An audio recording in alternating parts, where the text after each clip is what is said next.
Now, the top of the hour on the Progressive Voices channel on TuneIn presents the Green News Report. I'm taking the most significant action ever on climate in the history of the world. In State of the Union address, President Biden highlights economic and jobs boom from his climate policies.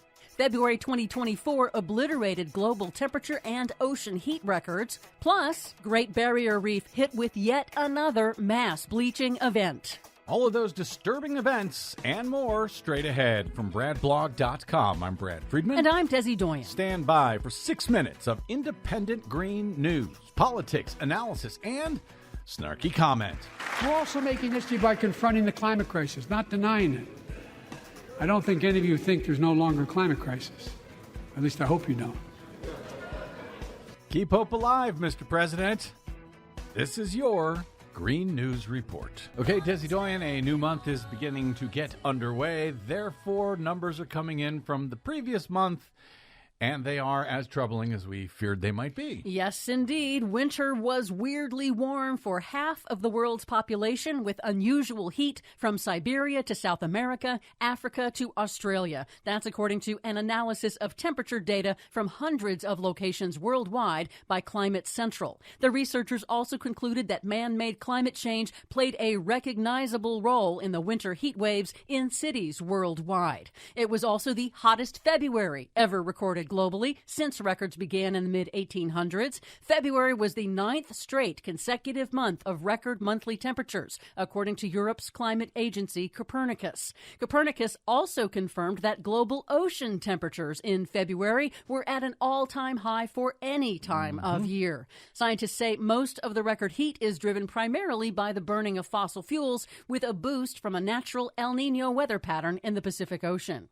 For the U.S. specifically, the lower 48 states just had their warmest winter in 130 years of record-keeping, according to new NOAA data, with record-setting temperatures particularly affecting the northern third of the country. Winters are warming faster than any other season in the U.S., with the coldest places seeing the biggest increase. It was a lost winter, with bizarrely warm winter temperatures and record-low ice cover on the Great Lakes. The lack of winter cold and snow has profound implications for cold weather crops and water supplies. Yeah, the only problem is a lot of people say, oh, it's great. Winter hasn't been terrible at all this year. Yeah, but it has impacts. In Canada, a new study warns that rising winter temperatures mean that the country's previously reliable ice roads are likely to become unusable in coming years, threatening vital deliveries of fuel and food. Because if the lakes don't freeze, the truckers can't get across them, can't make these deliveries out to these very, very rural communities around Canada. Exactly. In Australia, the iconic Great Barrier Reef is suffering another mass bleaching event, the reef's managers confirmed on Friday, an unprecedented fifth mass coral bleaching event in just 8 years, the result of soaring ocean temperatures caused by the global climate crisis and El Niño. Coral bleaching occurs when heat stress forces corals to expel the colorful algae that live within it, leading to bleaching. Multiple bleach events in quick succession can kill coral. Worse, NOAA announced this week that ongoing marine heat waves around the world are triggering widespread, large-scale coral bleaching nearly everywhere, noting that multiple major reef regions have, quote, put the world on the precipice of a global bleaching event. And that matters because coral reefs support at least 25% of marine species and provide food and economic security for hundreds of millions of people. So when the coral dies, the fish die, and well, we won't talk about the people yet. Lots of cascading consequences. Indeed. Finally, in U.S. politics, amid all of these global warming milestones, President Biden didn't spend much time on climate change or energy policy during his State of the Union address to Congress last week. Instead, he focused more on the economic impact of the boom in U.S. clean energy manufacturing and jobs across the country, generated by his landmark climate legislation, the Inflation Reduction Act. And he also highlighted the stark contrast between Democrats and Republicans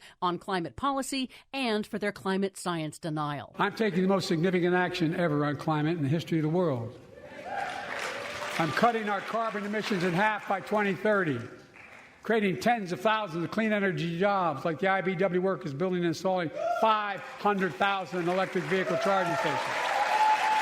conserving 30% of America's lands and waters by 2030, and taking action on environmental justice fence line communities smothered by the legacy of pollution. However, polling suggests that voters have little knowledge of Biden's flagship Inflation Reduction Act climate bill. Only 3 in 10 Americans know much about it, the largest single investment in climate action in U.S. history.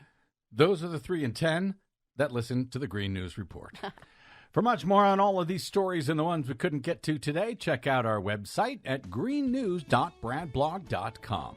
I'm Brad Friedman. And I'm Desi Doyen. And this has been your Green News Report. Please help Progressive Voices support the Green News Report by stopping by bradblog.com/donate.